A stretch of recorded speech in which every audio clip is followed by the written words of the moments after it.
Gospod Mesec, boste na ministrstvu dobili srce, uvideli stiske staršev in popravili sistem, ki starše otrok z redkimi genetskimi boleznimi, ki so neozdravljive, postavljajo v življenjsko stisko, kot vas je v petek v našem studiu pozval gospod Jele?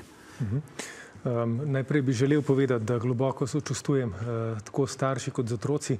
Sploh si ne znam predstavljati, v kakšni situaciji so, in mislim, da tudi večina naših sodržavljanov ne to lahko vedo samo tisti, ki so to nažalost morali izkusiti na lastni koži. Ampak vi lahko spremenite ta sistem, ste minister, ne?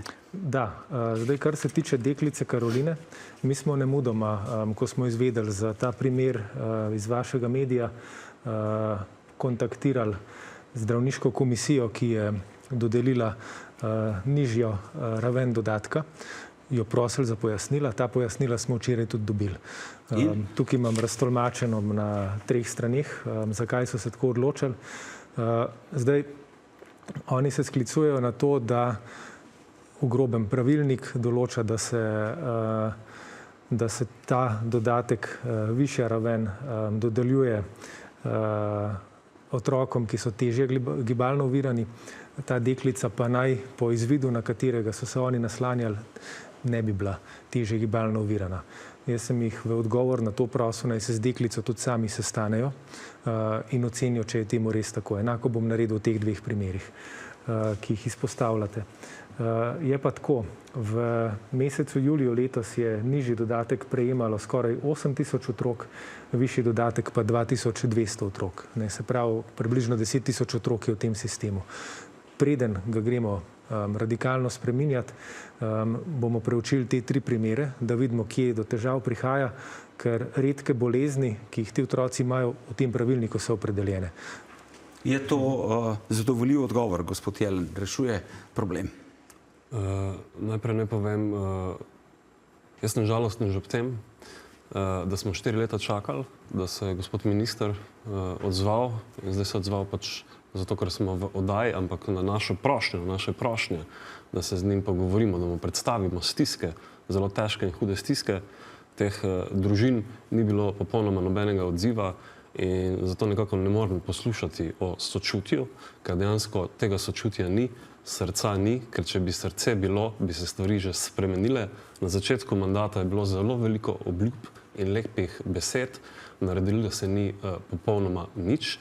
Vse te zgodbe, ki jih poslušamo danes, 1 uro, sem se pogovarjal z mamico, ki je 1 uro jokala in je povedala, da ob tako težkem zdravstvenem stanju otroka, ki ga je zdržala, se je srečevala še z vso brezčutnostjo birokratskega aparata in tega sistema v državi, ki upravlja to uveljavljanje teh pravic, da je prišla do točke, ko je razmišljala, da bi končala življenje. Jaz se vprašam, v kakšni državi živimo? A živimo v banana republiki ali smo v Sloveniji? Sistem ne deluje, sistem je anomaličen, na to opozarjamo že vrsto let, ampak na ministrstvu enostavno tega nočejo slišati, nočejo videti, še vedno vztrajajo pri nekih zdravniških komisijah, ki otroka ne poznajo. Samo to bom pokazal eno sliko punčke, ki je danes dobila zavrnjeno delno nadomestilo za izgubljen dohodek, 3 mesece je imela odobrenega, sedaj, ko je pa njeno zdravstveno stanje slabšo, je dobilo zavrnjeno. In to so zgodbe, ki so realne, to so zgodbe, ki se dogajajo in sistem je potrebno popraviti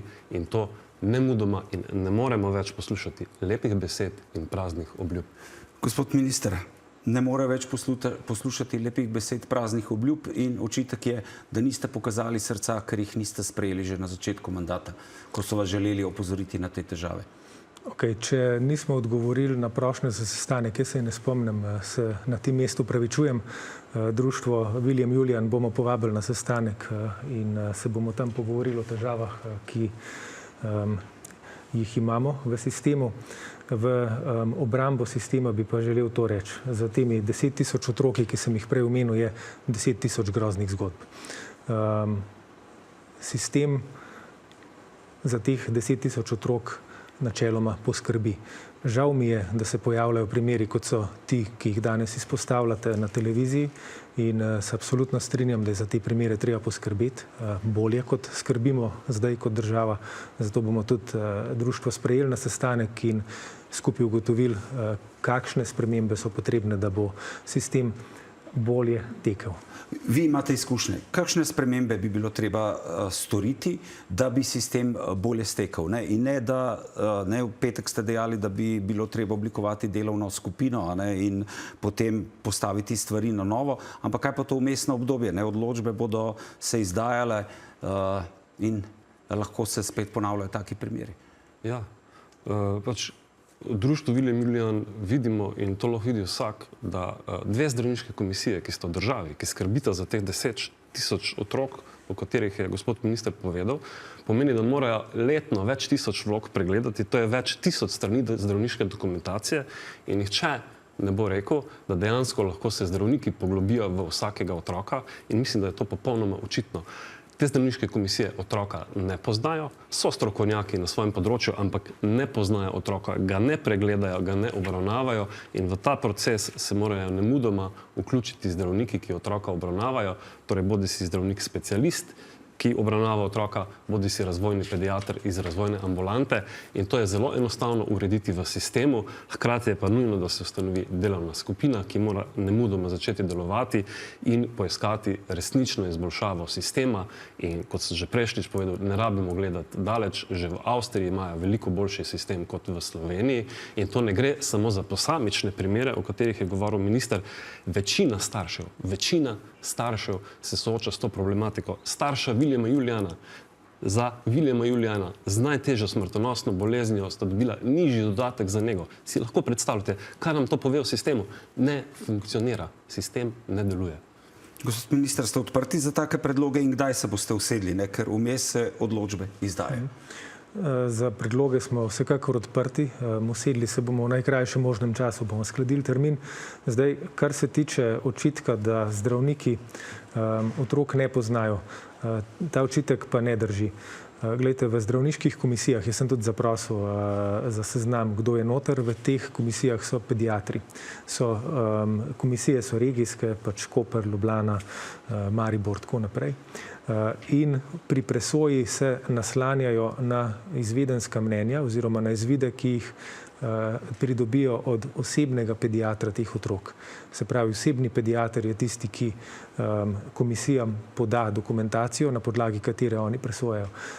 Se pa strinjam, da bi bilo nujno, da se v takih primerih, kot so ti, ko očitno pač prihaja do čudnih presoj, zdravniške komisije same sestanejo z otroki in jih same presodijo. Ne nazadnje v teh komisijah sedijo pediatri in so absolutno kompetentni za to, da sami naredijo oceno brez posredovanja. Odkimavali ste? Na tem mestu moram popraviti ministra, očitno ne poznate sistema, ki bi ga mogli zelo dobro poznati. Samo 2 zdravniški komisiji sta s po 4 člani, 3 od teh so zdravniki in ti ne obravnavajo te otroke. Ni otrokov osebni pediater tisti, ki napiše izvid, ampak je zdravnik specialist iz klinike. In te zdravniške komisije niti ne upoštevajo mnenj razvojnih ambulant in cel kup drugih nepravilnosti. Še enkrat bom poudaril in prosim, da to slišite. Prosim, slišite, zdravniške komisije ne poznajo otrok, niso jih ne videle, ne vejo, v kakim stanju so, dobijo pred sabo samo nek nepopolni dokument in vprašanje, koliko časa se sploh imajo v to poglabljati. Več 1000 vlog letno. Gospod minister. Ja, kot rečeno, pediatri, se pravi osebni zdravniki, so tisti, ki te otroke redno spremljajo in ti zdravniki posredujejo dokumentacijo tem zdravniškim komisijam. Zdaj, na področju dodatka za nego otroka in delnega plačila za izgubljen dohodek imate prav, tu sta 2 komisije, ampak to ni celoten sistem.